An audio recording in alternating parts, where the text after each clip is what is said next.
لا إله إلا الله محمد رسول الله لا إله إلا الله محمد رسول الله اب جنت کے سلسلے میں جامع شراب کی ذرا بات کر لیں جنت کی. اس ضمن میں جو ایک بات آتی ہے بڑی صراحتاً بات کر رہا ہوں، پھر تفصیل سے پھر بات کروں گا انشاءاللہ تعالی، کیونکہ بات حوروں کی ہو رہی ہے اور حسن کی ہو رہی ہے. تو اس ضمن میں یہ روایت میں آپ کے سامنے پیش کرتا ہوں. اس کو مصنف ابن ابی شیبہ میں سے روایت کیا گیا ہے، صفحہ نمبر 108. حضرت عبداللہ ابن مسعود رضی اللہ تعالی عنہ فرماتے ہیں، تو یہ صحابی کا قول ہے، اثر ہے، اور چونکہ یہ بات ہے جنت کی تو حضور صلی اللہ علیہ وآلہ وسلم سے ہی سنا ہوگا صحابی نے، اسی لیے تو بیان کر رہے ہیں، ورنہ صحابی کے پاس تو اس کا کوئی علم ہے نہیں.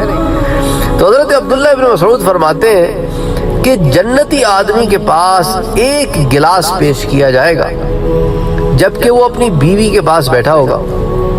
وہ اس کو پی کر بیوی کی طرف متوجہ ہوگا، پھر یہ کہے گا تو میری نگاہ میں اپنے حسن میں کئی گنا بڑھ چکی ہے. سبحان اللہ سبحان اللہ. تو جامع شراب ایسی ہے کہ جس سے کہ پینے سے حسن میں اضافہ ہوگا.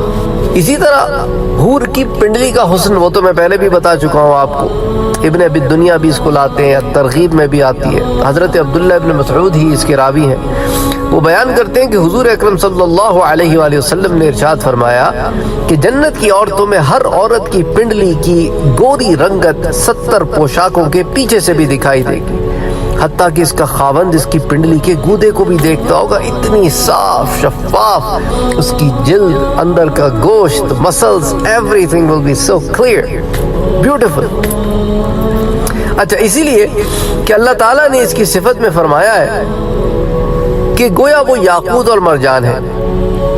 الیاقوت والمرجان. یاقوت ایک ایسا پتھر ہے کہ اگر اس میں کوئی دھاگا ڈالے پھر اس کو دیکھنا چاہے تو اس کو باہر سے دیکھ سکتا ہے.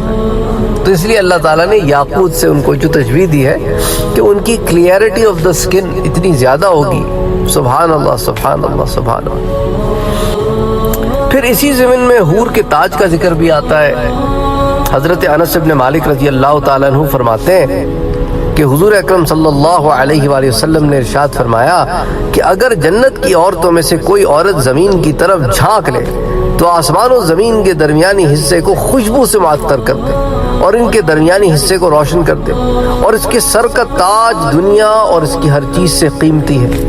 تو اس کا ذکر بھی مل جاتا ہے. اچھا، پھر حور کی تسبیح کا ذکر بھی ملتا ہے الہادی الارواح میں صفحہ نمبر 278 پر کہ حضرت یحییٰ بن ابی کثیر رحمۃ اللہ علیہ فرماتے ہیں کہ جب حور عین تسبیح پڑھتی ہے تو جنت کے ہر درخت پر پھول لگ جاتے ہیں. سبحان اللہ سبحان اللہ. تو کیا اس کا لہن ہوگا؟ اس کے لہن کے بارے میں پہلے بھی بات ہو چکی ہے کہ وہ ایسا لہن ہوگا کہ بس اس کو پھر انسان کی کانوں نے کبھی نہیں سنا ہوگا. اچھا، اسی طرح ایک روایت آتی ہے کہ حور جب راستے میں چلتی ہے تو اس کی پنڈلیوں کے پازیب اللہ کی تقدیس کرتے ہیں اور اس کی کلائیوں کے کنگن اللہ کی پاکی بیان کرتے ہیں، اور اس کے سینے کا یاقوتی ہار ہنسے گا، اور دونوں پاؤں میں سونے کی جوتیاں ہوں گی جن کے تسمے موتی کے ہوں گے.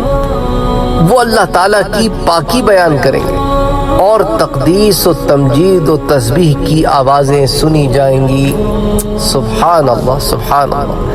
اسی طرح امام بخاری اور امام مسلم حور کی چمک دمک کے بارے میں بیان ایک حدیث لاتے ہیں. حضرت انس بن مالک سے مروی ہے کہ حضور اکرم صلی اللہ علیہ وآلہ وسلم نے ارشاد فرمایا کہ صبح کی ایک گھڑی یا شام کی ایک گھڑی اللہ کے راستے میں گزار دینا دنیا اور اس کی ہر چیز سے زیادہ قیمتی ہے. اگر جنت کی عورتوں میں سے کوئی عورت زمین کی طرف جھانک لے تو تمام زمین کو روشن کر دے اور روئے زمین معطر کر دے، اور اس کے سر کا دوپٹہ دنیا اور اس کی ہر چیز سے زیادہ قیمتی ہے. تو یہ تو حور کی چمک اور دمک ہے. پھر اس حور کے ناز و نخرے بھی ہیں. حضرت حسن رضی اللہ تعالیٰ عنہ سے مروی ہے کہ اللہ تعالیٰ کا دوست جنت میں ایسی حالت میں ہوگا کہ اس کی بیوی حور عین میں سے سرخ یاقوت سے بنی ہوئی چارپائی پر جلوہ افروز ہوگی. جس کے اوپر نور کا قبہ سجایا گیا ہوگا۔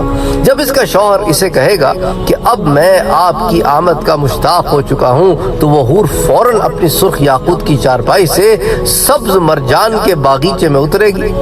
اس کے اترتے ہی اللہ جل شانہ اس حور کے لیے اس باغیچے میں نور کے 2 راستے بنا دے گا۔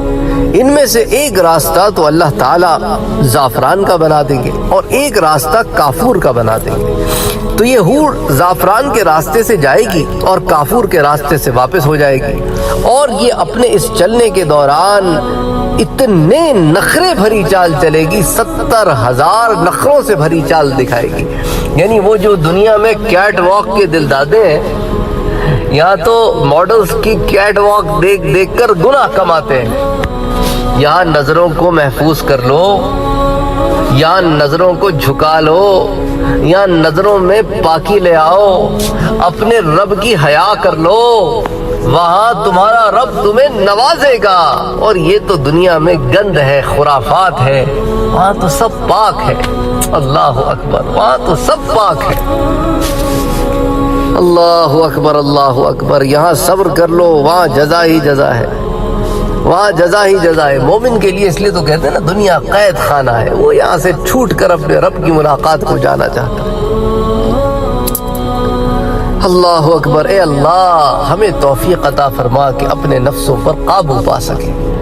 ہمارے نفس بڑے گندے ہو گئے ہیں، دنیا کا میل کچیل بہت چڑھ گیا ہے، تربیت کی ضرورت ہے۔ کوئی اچھا شیخ ملے جس کی تربیت اختیار کر سکتے ہو، یہ پیسوں ویسوں والے شیخ نہ پکڑنا، تربیت والا شیخ پکڑو جو تمہارے نفس کی تربیت کرے۔